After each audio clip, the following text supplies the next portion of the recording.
Bien-aimés frères et sœurs, shalom à tous les chrétiens du monde, shalom aux serviteurs de Dieu, shalom aux servantes de Dieu, en bref, shalom à tous ceux qui sont nés de nouveau. Frères et sœurs, nous bénissons Dieu pour l'opportunité qu'il nous a donnée encore ce soir. Il nous a permis que nous nous tenions encore devant les caméras pour la cause de la parole de Dieu. Frères et sœurs, aujourd'hui, nous sommes là pour la continuité de notre puissante émission du retour à l'éternité, dénommée la lumière du soir. Toujours avec notre thématique centrale, la lampe de la parole prophétique que nous avons tirée dans le deuxième épître de l'apôtre Pierre, au premier verset, et nous sommes au premier chapitre plutôt, 19e à son 19e verset. Que disent les Saintes Écritures? L'apôtre dit ceci, donc je suis dans 2 Pierre, chapitre 1er, verset 19. Suivez-moi, bien-aimés. Et nous tenons pour d'autant plus certain la parole prophétique à laquelle vous faites bien de prêter attention, comme à une lampe qui brille dans un lieu obscur, jusqu'à ce que le jour vienne à apparaître et que l'étoile brillante du matin se lève dans vos cœurs. Donc, frères et sœurs, vous comprenez bien que les thématiques ou bien les thèmes centraux de cette émission, la lampe de la parole prophétique est très très importante.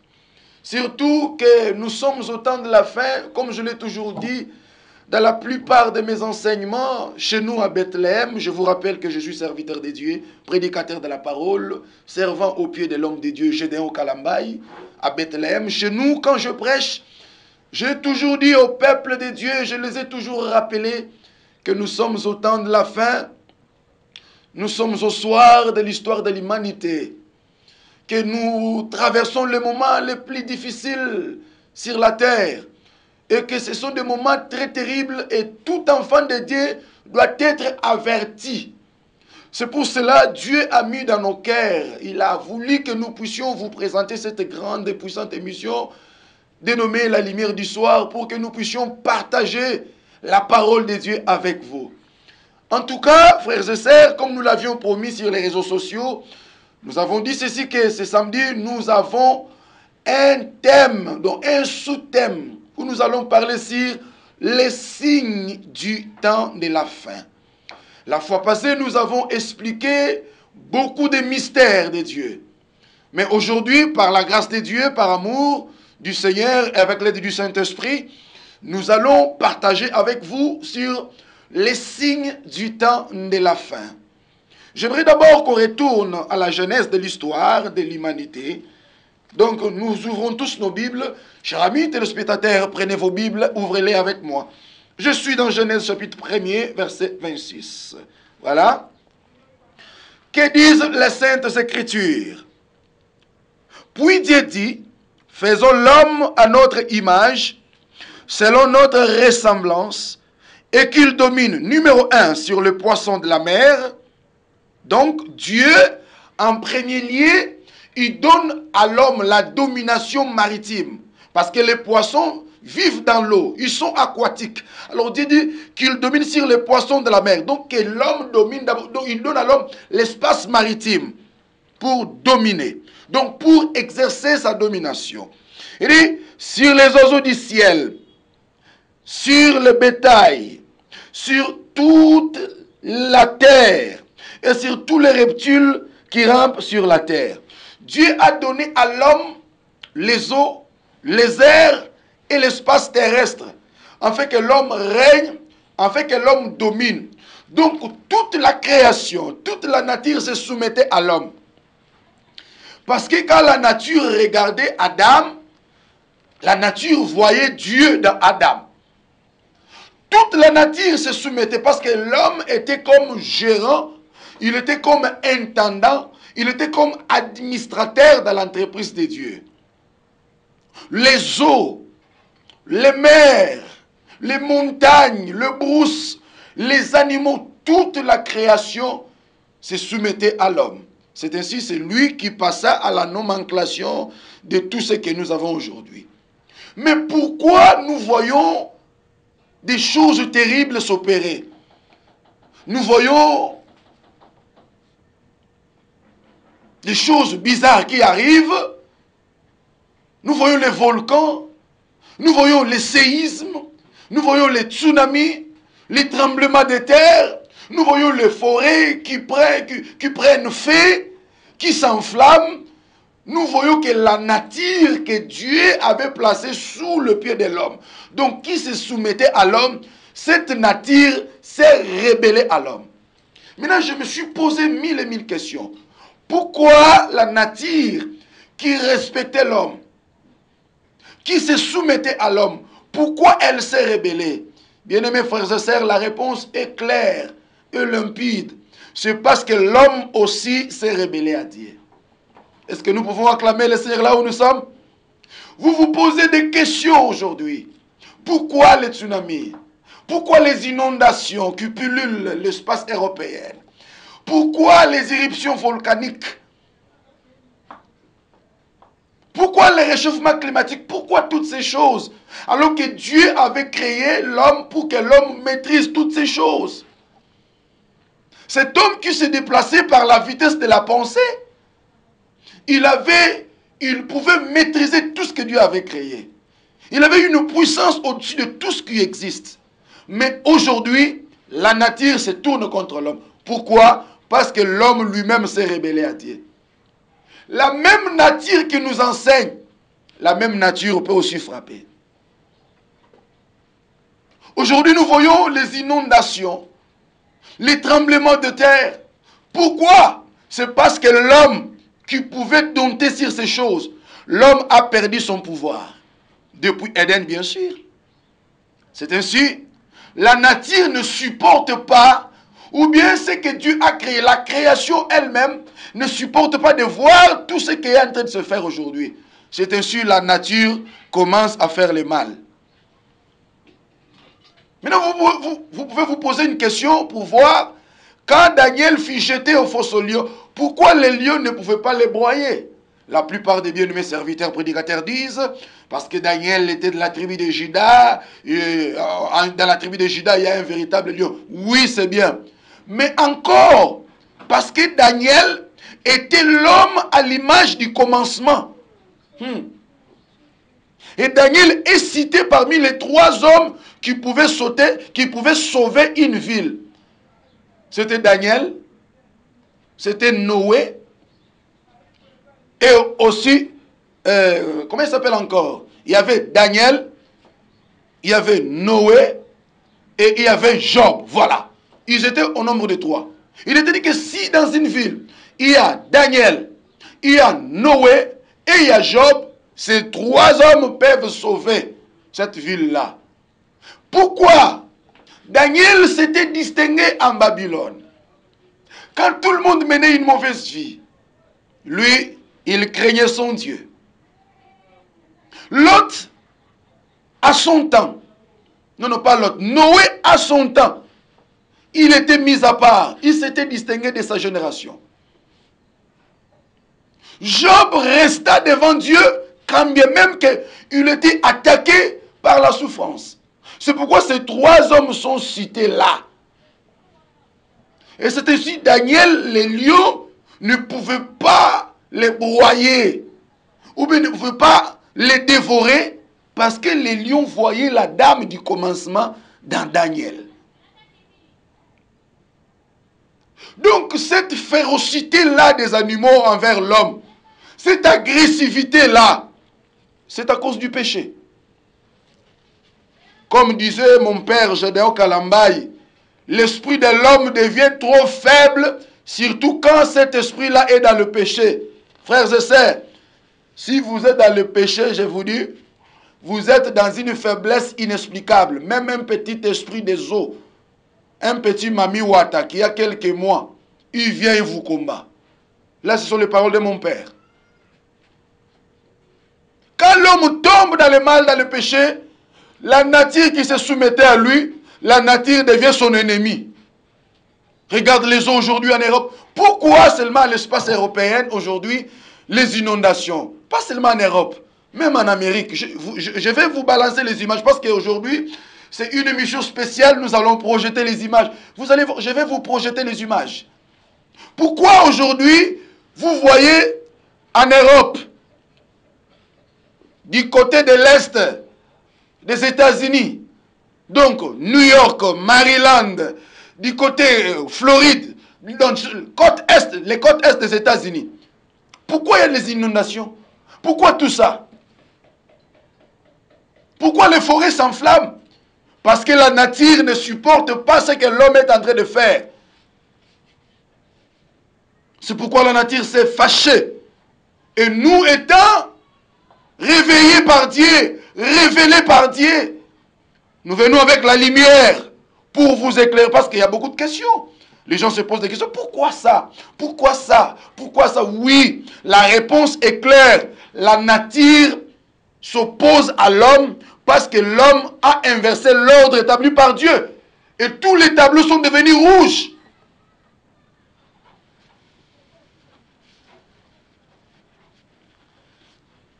Genèse chapitre 6. C'est à cause du péché que Dieu a envoyé les déluges sur la terre. Genèse chapitre 18-19. C'est à cause du péché que les deux villes de Sodome et de Gomorrhe ont été brûlées par le feu. À cause du péché. Et aujourd'hui, nos frères européens et américains souffrent à cause de ce qui s'est fait chez eux. Ils ont légalisé le mariage homosexuel. Mais la Bible dit quoi? Tu ne coucheras pas avec un homme comme on ne couche avec une femme. Aujourd'hui, les mariages homosexuels sont bénis. Les autres vont même loin pour coucher avec les animaux domestiques qui sont en train d'élever chez eux. Tu la vois avec son chien alors que le chien est devenu son amant. Et quand Dieu voit ça, Dieu n'est pas content. C'est parmi les choses qui ont accéléré la colère de Dieu. C'est pour cela que nous sommes en train de vous annoncer aujourd'hui le signe du temps de la fin. Le même Jésus qui avait promis qu'il va revenir, il va encore venir et il nous a dit des signes qui doivent nous annoncer que le Maître vient, qui annonce l'imminence de son avènement. Ouvrons tous nos Bibles dans Matthieu. Allons dans Matthieu chapitre 24. Partagez cette émission. Nous bénissons le Seigneur pour tous les amis qui nous suivent en direct. Que Dieu vous bénisse. Partagez dans des groupes.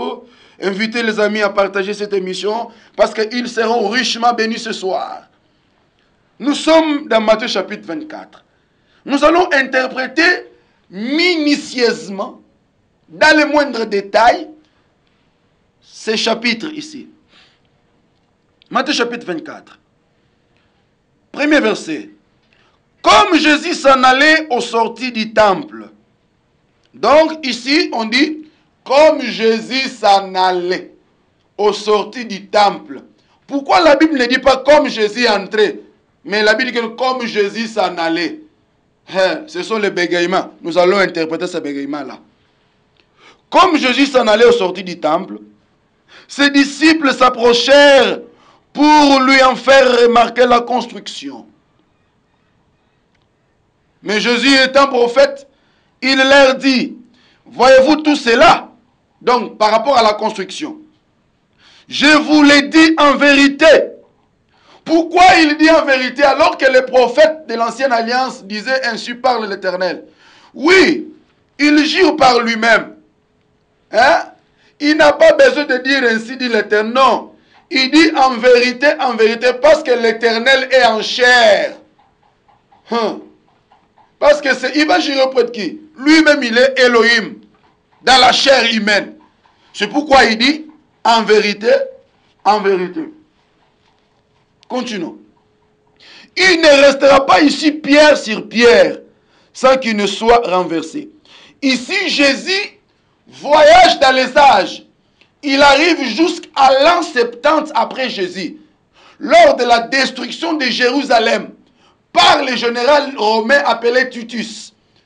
Vous vous rappelez bien de l'histoire. Quand il a détruit les temples, il a renversé tout. Là, Jésus prédisait ça. Il prophétisait parce que Jésus était prophète. Il dit, il ne restera pas ici pierre sur pierre. Maintenant, posons-nous la question. Si lui-même, le prophète Jésus, il dit, il ne restera pas donc à Jérusalem. Pierre sur pierre. Maintenant, d'où vient ce fameux mur de lamentation? Si lui-même, le Seigneur a dit, il ne restera pas ici pierre sur pierre. D'où vient le fameux mur de lamentation? Point d'interrogation, nous allons répondre. 3. Très important.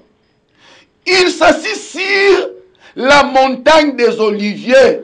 Oh, frères et sœurs, cette montagne des Oliviers, elle est hautement prophétique. Amen, amen. Lors de la transfiguration, lorsque Élie et Moïse se sont révélés à Jésus pour lui dire, souviens-toi, tu vas mourir à Jérusalem, c'était à la montagne des Oliviers. Pourquoi Jésus aimait tant la montagne des Oliviers? Alléluia. Parce que la montagne des Oliviers abritait les oliviers. Or, les oliviers produisent l'huile d'olive. Ils produisent l'huile.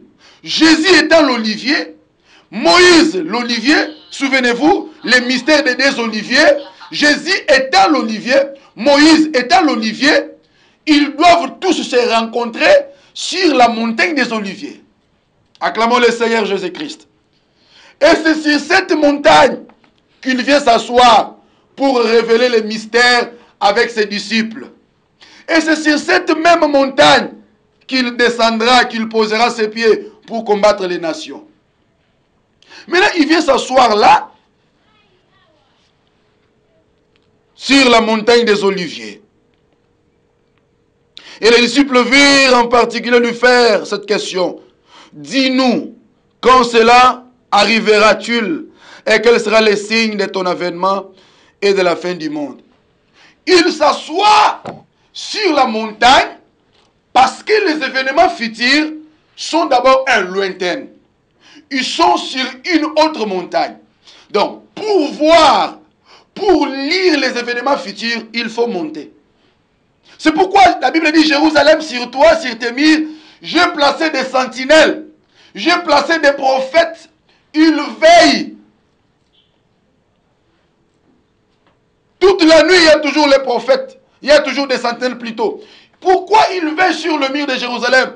Ils ont les yeux braqués sur l'horizon pour voir ce qui arrivera de loin, pour voir s'il y a une nation qui vient combattre le peuple, afin que ce dernier sonne la trompette et avertit le peuple.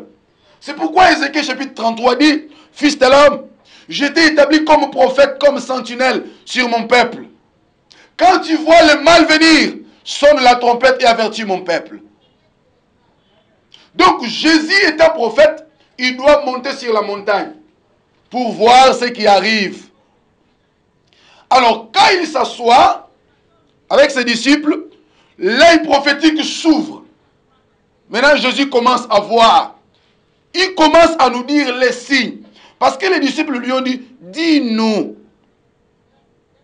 quand cela arrivera-t-il? Et quel sera le signe de ton avènement? Parce que nous parlons du signe du temps de la fin.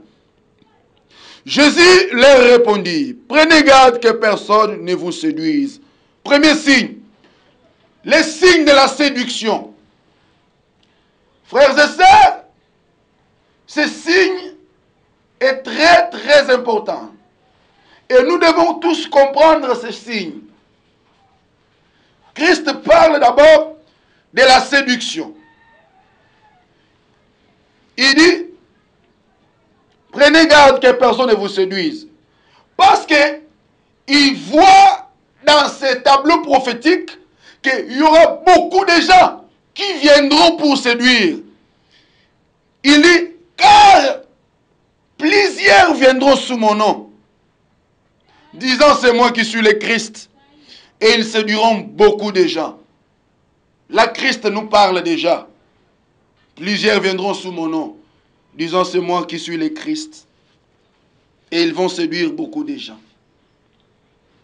C'est ainsi aujourd'hui, ne vous étonnez pas de voir quelqu'un vous dire, je suis le sauveur des Noirs. Ils vous disent, Alinga, Langanzamba, Bayindo. Frère, tu vas me poser la question pour savoir Christ était de quelle race. Je te réponds, Christ avait en lui toutes les races. En Christ, il y avait la race noire, la race blanche, la race jaune et la race rouge. Parce que toutes les races sont sorties de lui. Nzamba Mouindou, Nzamba Mindele, les dieux des blancs, les dieux des noirs. Ce sont des gens que Christ avait déjà fait mention ici. Plusieurs viendront sous mon nom. Et c'est ainsi, vous le voyez, entraîner beaucoup de foules. Oui, ils séduiront plusieurs. Un autre signe. Vous entendrez parler de guerre et de bruits de guerre. Gardez-vous d'être troublés, car il faut que ces choses arrivent. Mais ce ne sera pas encore la fin. Frères, écoutez-moi. Vous savez, il y a d'autres prières que nous devons cesser de faire. Ne pars pas gêner 40 jours pour dire à Dieu, Seigneur, nous ne voulons pas voir les guerres. Seigneur, nous ne voulons pas voir ceci. Non, ça c'est ce qui prouve que vous n'êtes pas bien enseigné. Quand on est enseigné, il y a certaines prophéties que nous devons laisser s'accomplir.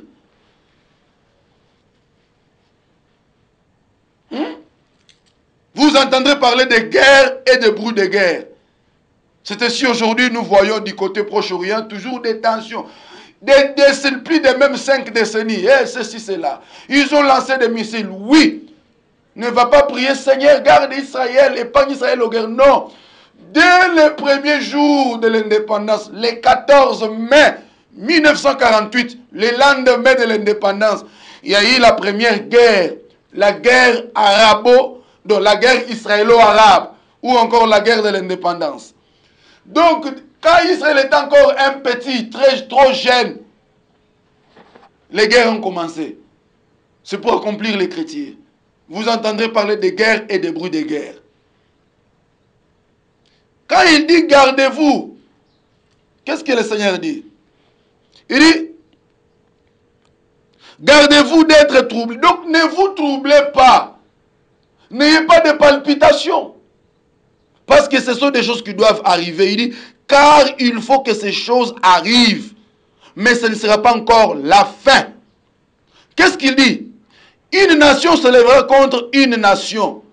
Nous voyons aujourd'hui une petite nation qui veut attaquer une grande nation dont j'étais le nom, qui le surpasse en taille et en superficie.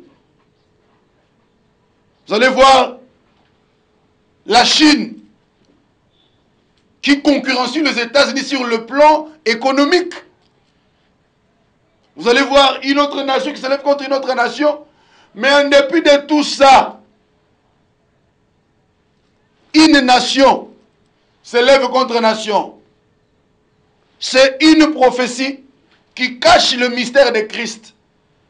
Qu'est-ce qu'il dit encore là? Il dit, une nation se lèverait contre une autre nation. Un royaume contre un autre royaume. Oh! Bien-aimé dans le Seigneur, de même que selon le plan prophétique, ou bien selon le calendrier de l'humanité, comment les nations se sont succédées. Nous avons connu Égypte comme la grande puissance. À un moment, nous avons connu Babylone comme la grande puissance. Succédée par l'empire grec. Non, succédée par l'empire Mède-Perse. Et après, Mède-Perse succédé par l'empire grec avec Alexandre le Grand. L'empire grec fut succédé par l'empire romain. Aujourd'hui, ce sont les anglo-saxons. Donc, ce sont les nations qui ne font que se succéder. Et quand nous arriverons bientôt dans les gouvernements de l'Antichrist, dans les royaumes de l'Antichrist qui va dominer le monde, un autre royaume va s'élever contre les royaumes du diable, qui sera incarné dans les gouvernements mondiaux.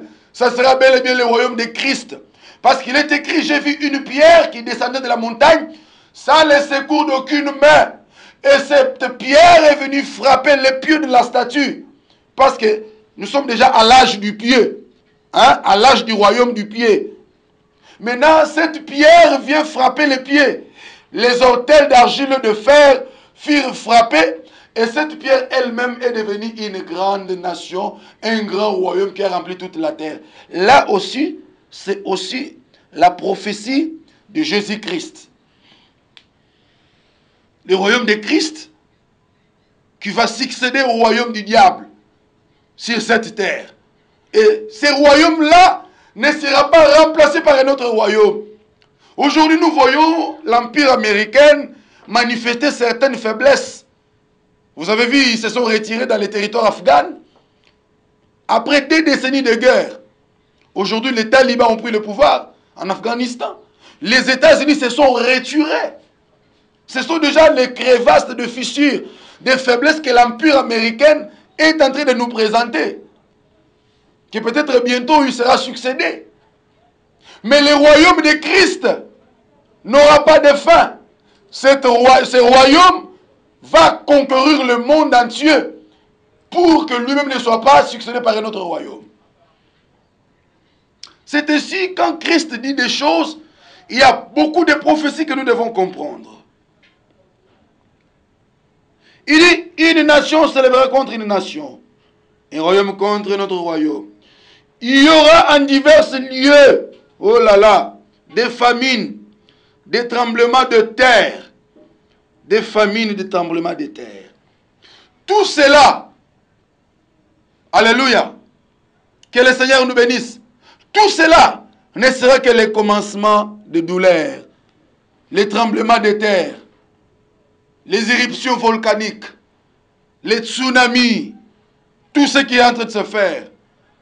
Ce sont des choses qui doivent arriver. Déjà, il y a des tremblements de terre qui se font, les inondations qui se font par-ci, par-là.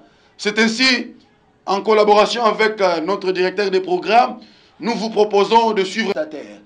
Les bien-aimés commentateurs disaient que nos océans, nos fleuves, nos lacs peuvent se transformer en murs d'eau destructeurs. Voyez, bien-aimés? Donc, les océans peuvent se transformer en murs d'eau destructeurs, les inondations, les eaux entre, les tremblements de terre, tout ça, le Seigneur avait déjà énuméré. Maintenant, quand toi, enfant de Dieu, tu vois ces choses, ça te rappelle quoi? La Bible nous dit, tout cela ne sera que le commencement des douleurs. Alléluia. Ça sera donc, quand on parle de douleur, donc ça sera donc le commencement des douleurs d'enfantement. Où maintenant, les cœurs des chrétiens doivent commencer à battre au rythme de l'enlèvement. Oh, alléluia. Quand tu vois ces choses, ne te tourmente pas. Ne va pas en prière en brousse. Seigneur, enlève les inondations. Non. Laisse la prophétie s'accomplir. Alléluia. Parce qu'elle doit s'accomplir. C'est ainsi, il dit, alors on vous livrera au tourment. On vous fera mourir. Alléluia. Et vous serez haïs de toutes les nations à cause de mon nom.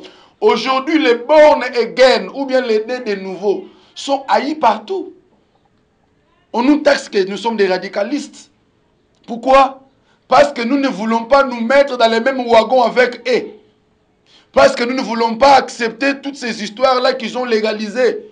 Alors nous sommes listés parmi les radicalistes. On est haïs à cause de Christ. C'est ainsi les pasteurs doivent préparer aussi les chrétiens face à la persécution. Que les chrétiens soient préparés suffisamment à la persécution. Parce que la persécution arrivera. Pourquoi nos amis qui sont du côté de l'Est, du côté de l'Asie, en Afghanistan, vous avez vu quand même des images qui ont choqué, où on prenait les chrétiens, on le mettait dans les sachets, on le jetait sous les grands soleils accablants.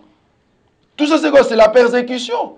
Mais si nous ne sommes pas préparés, si on n'est pas des chrétiens préparés, les gens vont nuer, vont fuir.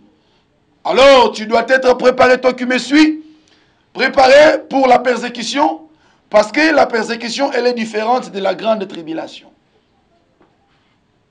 Alléluia. Nous sommes haïs.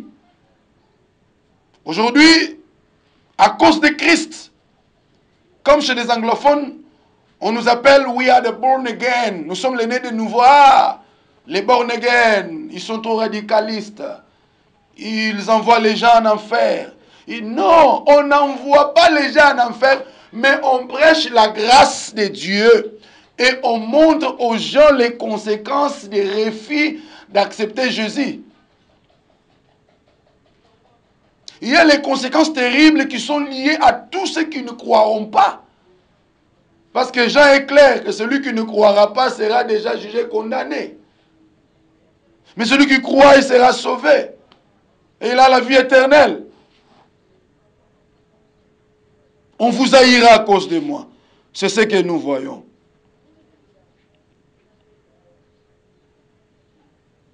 Quatorzième verset. Cette bonne nouvelle du royaume sera prêchée dans le monde entier pour servir de témoignage à toute la nation. Alors viendra la fin. Bien-aimés, avant que la fin n'arrive, avant que Christ ne vienne, parce qu'il y a la fin du temps de la grâce, il y a la fin des temps, alléluia, et il y a aussi la fin du monde. Ce sont des concepts qui doivent être définis de manière limpide. L'apôtre Paul nous dit ceci. Nous sommes dans 2 Thessaloniciens. Ouvrons nos Bibles, que la Bible elle-même parle. Que disent les Saintes Écritures? Qu'est-ce que l'Écriture dit? 2 Thessaloniciens chapitre 2. Oh là là, est-ce que nous pouvons acclamer le Seigneur Jésus-Christ là où nous sommes? Acclamons le Seigneur, acclamons le Seigneur. Acclamons le Seigneur, acclamons le Seigneur, acclamons le Seigneur. Acclamons, acclamons, acclamons, acclamons Jésus. 2 Thessaloniciens chapitre 3, non chapitre 2 verset 3. Que personne ne vous séduise d'aucune manière, car il faut que l'apostasie soit arrivée auparavant, qu'on ait vu paraître l'homme du péché, le fils de la perdition. Je veux qu'on commence au premier verset. Pour ce qui concerne l'avènement de notre Seigneur, donc l'enlèvement de l'Église, et de notre réunion avec lui,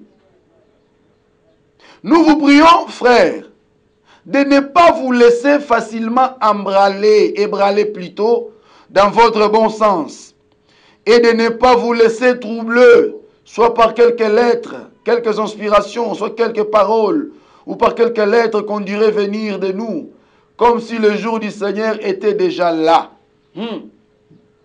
Frères et sœurs, il y a d'autres bien-aimés qui disent que l'enlèvement a déjà eu lieu. Mais je ne sais pas, nous sommes encore sur la terre, nous prions Jésus, nous invoquons le Saint-Esprit, il descend, les gens sont délivrés. Mais si l'enlèvement était déjà eu lieu, pourquoi allons-nous invoquer encore le nom de Jésus, invoquer le Saint-Esprit? Donc ce sont des fausses affirmations. Il dit que personne ne vous séduise d'aucune manière, car il faut que l'apostasie soit arrivée auparavant. L'apostasie, c'est l'abandon de la foi.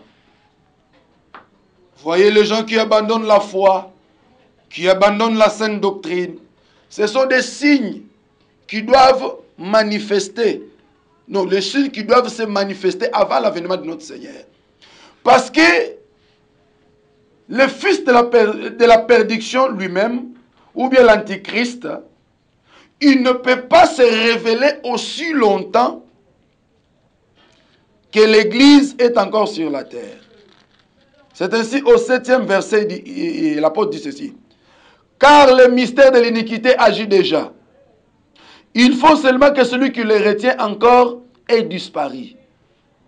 Alors paraîtra l'impie, que le Seigneur Jésus-Christ détruira par le souffle de sa bouche et qu'il anéantira par l'éclat de son avènement.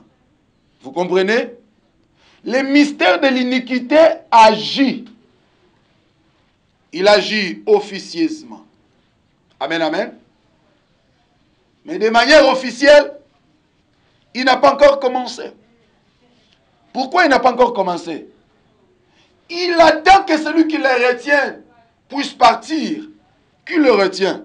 Celui qui le retient, c'est la puissance du Saint-Esprit qui est dans l'Église. Mais déjà officieusement, il agit.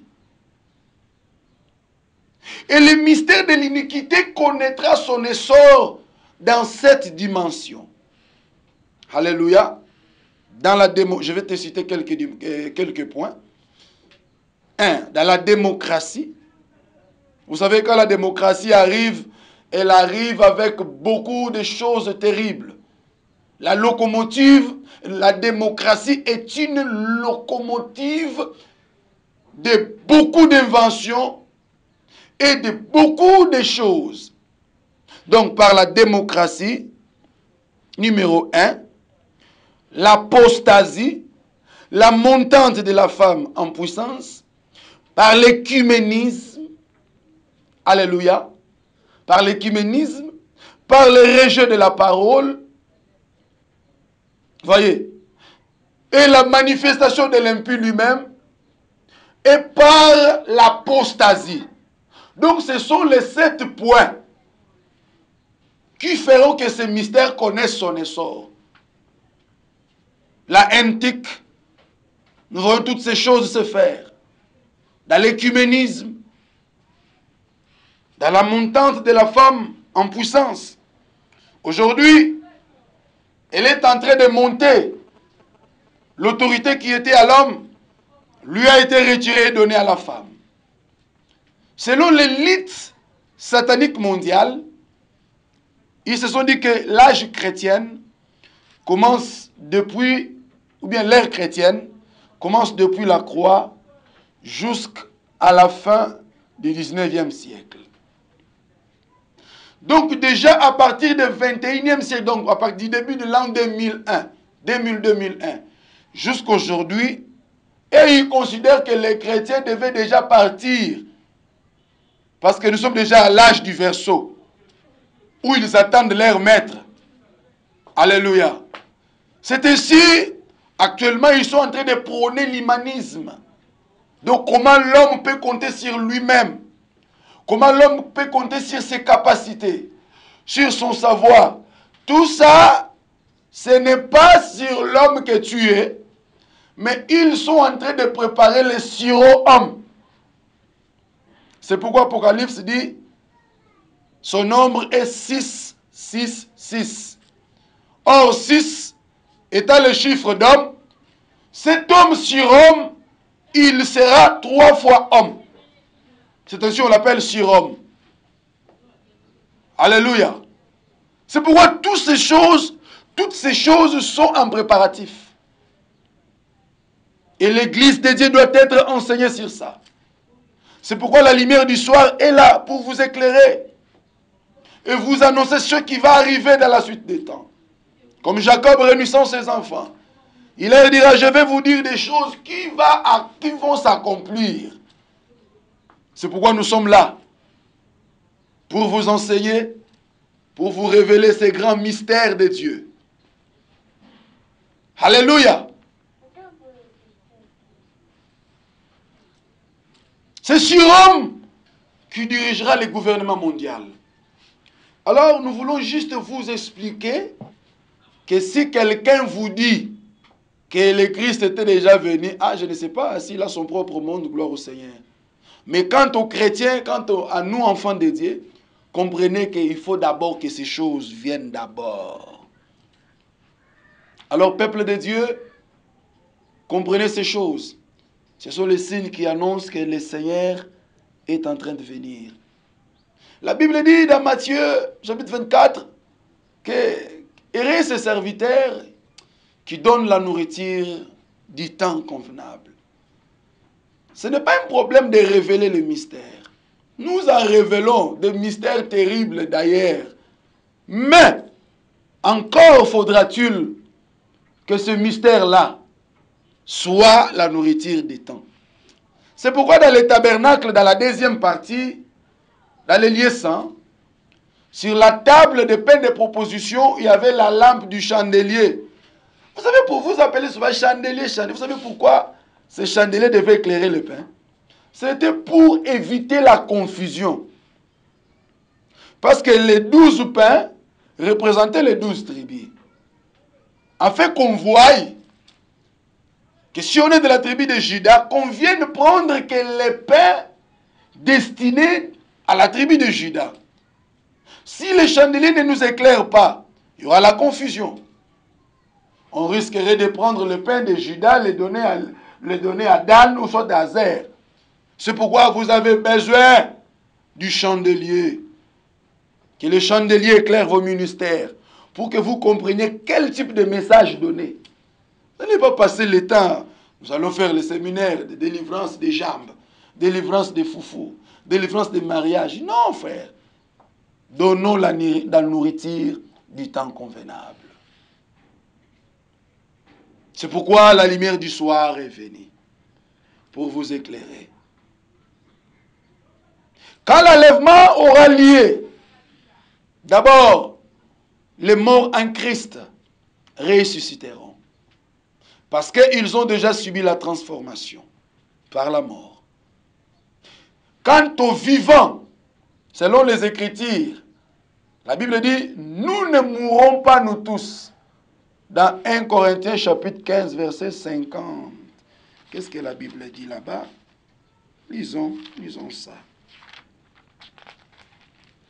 Oh Jésus, nous allons révéler le mystère de Dieu. Qu'est-ce que la Bible nous dit? Dans 1 Corinthiens chapitre 15 verset 51. Voici, je vous dis un mystère. Quel est le mystère que l'apôtre Paul voulait nous dire? Il dit, nous ne mourrons pas tous, mais tous nous serons changés. Alléluia. Lors de l'enlèvement, il y a des événements simultanés qui vont se faire. Donc, les changements en un clin d'œil, où le corps mortel revêtira l'immortalité. Le corps correctible qui pourrit dans la terre revêtira l'immortalité. Nous allons revêtir des corps de gloire. Ces corps-là nous permettra de monter vers les hauteurs sans avion, sans engin cosmique et sans fusée et sans autre. Le même corps que Christ avait eu quand il est ressuscité. Le corps qui lui permettait d'entrer dans une maison sans avoir ouvert la porte. Le corps de gloire. C'est le corps que tu auras à ce jour-là. Nos amis qui étaient morts déjà ressuscités. Et nous qui vont changer, qui seront revêtus de l'immortalité, alors tous ensemble nous serons enlevés dans les airs. Je vais mettre les points sur les i. Les gens confondent le retour de Christ et l'enlèvement. Lors de l'enlèvement, Christ ne mettra pas ses pieds sur la montagne des Oliviers. Ou ne mettra pas ses pieds sur terre. Il s'arrêtera dans les airs. C'est là-bas dans les airs qu'il s'arrêtera. Et nous irons à sa rencontre. Et puis c'est lui qui va nous introduire dans la salle. Ou bien dans la tente de sa mère. Genèse chapitre 24, vers la fin. Quand Eliezer a pris Rebecca, frères et sœurs, écoutez-moi. Moïse, Jacob, Eliezer, David, leur épouse préférée, tous ces messieurs que je viens de vous citer là, ils les ont trouvés au puits d'eau. Eliezer était allé chercher la femme de l'enfant de son Seigneur Abraham. Donc du fils de son Seigneur, devrais-je dire. Il l'a trouvé au puits d'eau. C'est bel et bien Rebecca. Jacob, a vu Rachel. C'était au puits d'eau. Moïse étant berger. Il a vu la femme qu'il a épousée au puits d'eau. David a vu Bethiéba se baigner au puits d'eau. Mais l'eau que je parle, ce n'est pas l'eau de Calamou, ce n'est pas l'eau de piscine. C'est dans les eaux de la parole. Restons dans la parole. Vivons dans les eaux de la parole. Soyons les habitants côtières. Restons auprès des eaux. Parce que c'est là que l'époux va nous trouver. Même Christ, il a trouvé la femme ici samaritaine au puits d'eau. Si vous n'êtes pas au puits d'eau, comment l'époux va vous trouver? Alors Eliezer a pris Rebecca. De loin, Isaac a quitté la tente. Il était venu vers le soir. Gloire au Seigneur. Nous sommes au soir pour méditer dans les champs. Et de loin, Rebecca l'a vu. Et il l'a connu. Il a posé la question, qui est cet homme-là qui vient à notre rencontre? Toi aussi qui me suis. Toi, Rebecca d'État moderne. Toi, l'épouse. Toi, la seconde Ève. De loin, tu verras le Seigneur. Personne ne te dira Jésus, Yehoyo. Voilà le Seigneur. Non, tu le verras de tes yeux. De même que Isaac resta dans les champs, Christ restera aussi dans les airs. Et la Bible dit, dans Genèse chapitre 24, j'aimerais qu'on lise. Nous sommes presque à la fin. Nous sommes presque à la fin. Qu'est-ce que la Bible dit? Genèse chapitre 24, verset 24. Que disent les Saintes Écritures? Verset 63. Un soir, Isaac était sorti pour méditer dans le champ. Il leva les yeux et regarda, et voici le chameau arriver. Oh! Isaac leva les yeux, il a vu le chameau qui arrivait avec sa femme. Isaac moderne, le véritable Isaac, lui aussi, il viendra dans les airs. Il nous verra de loin. Mais il y a quelque chose qui m'a tiqué ici, au 64e verset. Rebecca leva aussi les yeux et vit Isaac et descendit de son chameau. Elle dit au serviteur, qui est cet homme qui vient dans les champs à notre rencontre? Oh là là, Jésus, tu te poseras la question, tu poseras la question au Saint-Esprit, parce qu'Eliezer interprète le mystère du Saint-Esprit. Tu te poseras ce que le Saint-Esprit te dira, c'est le Seigneur ton Dieu. Oh Jésus, que Dieu nous aide.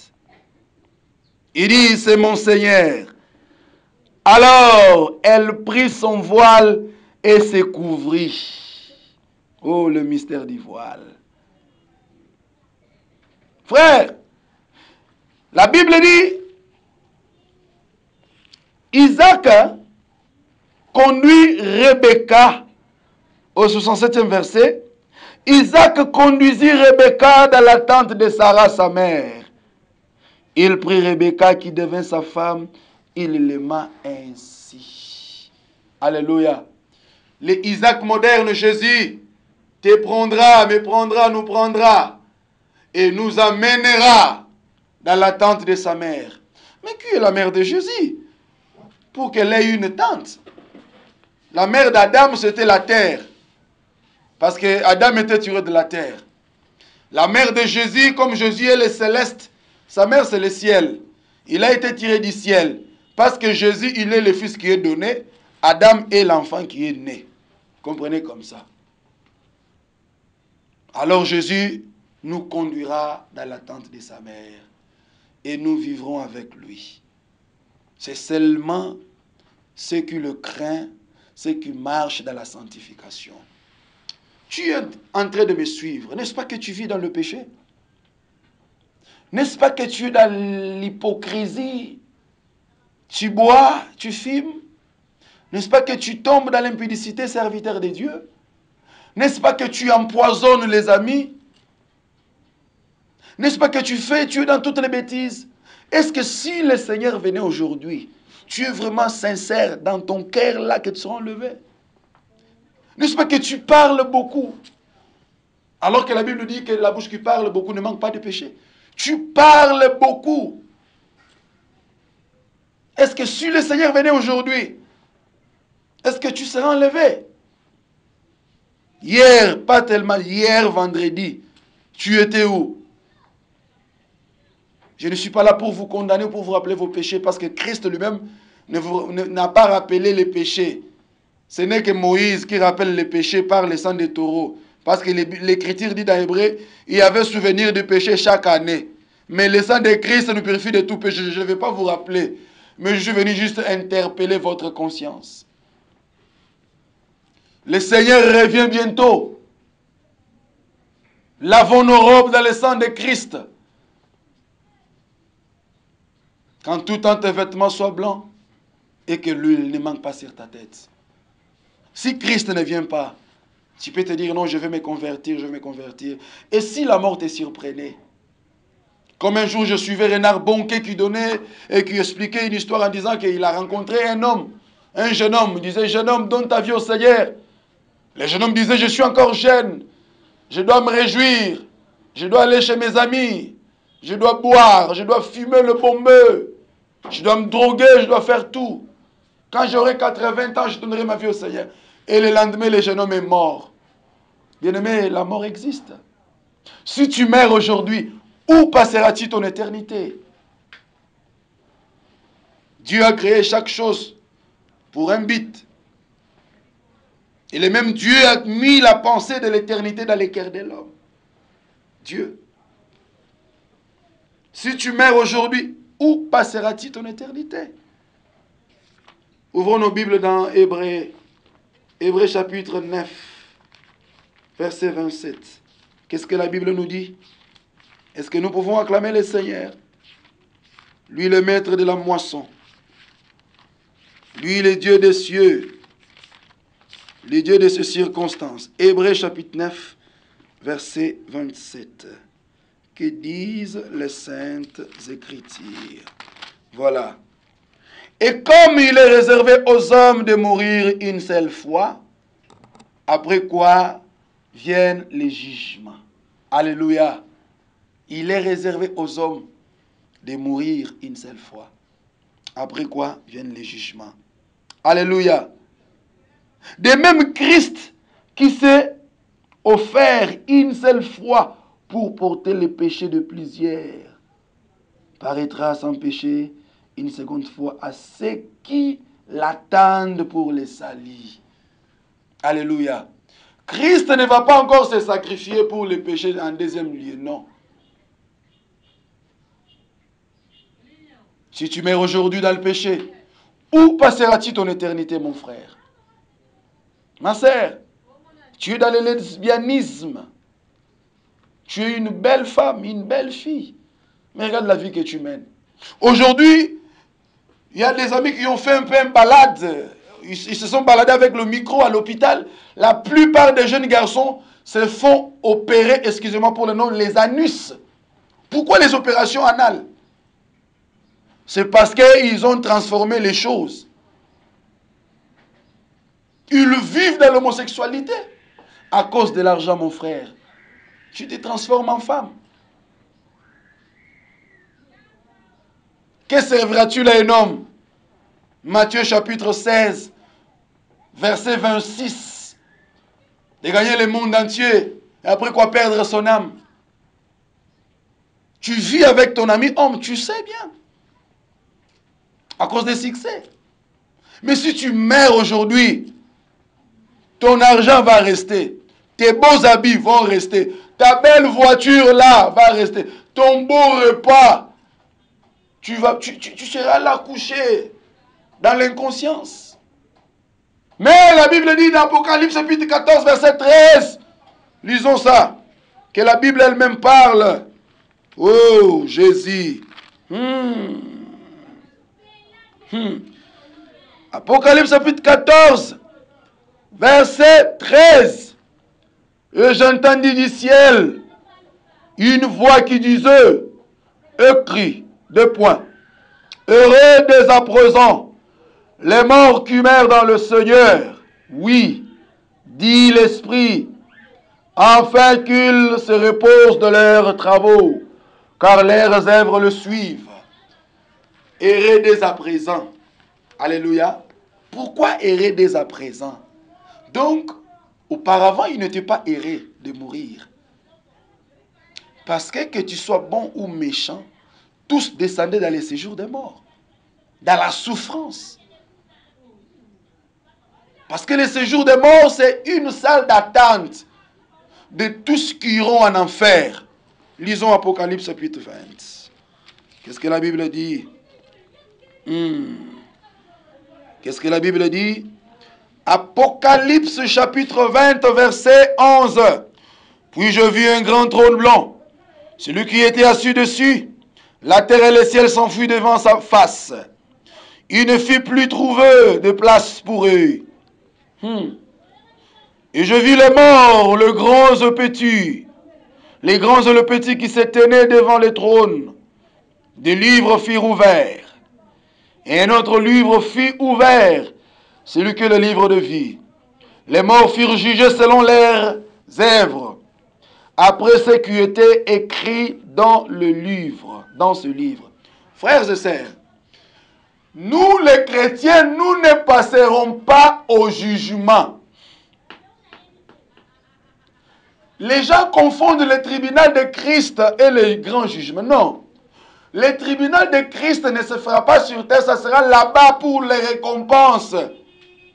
Mais le grand jugement ici, c'est pour tous ceux qui étaient morts. 13, donc verset 13 du chapitre 20. La mer rendit les morts qui étaient en elle. Donc, les gens qui étaient morts sans connaître Christ dans le mer.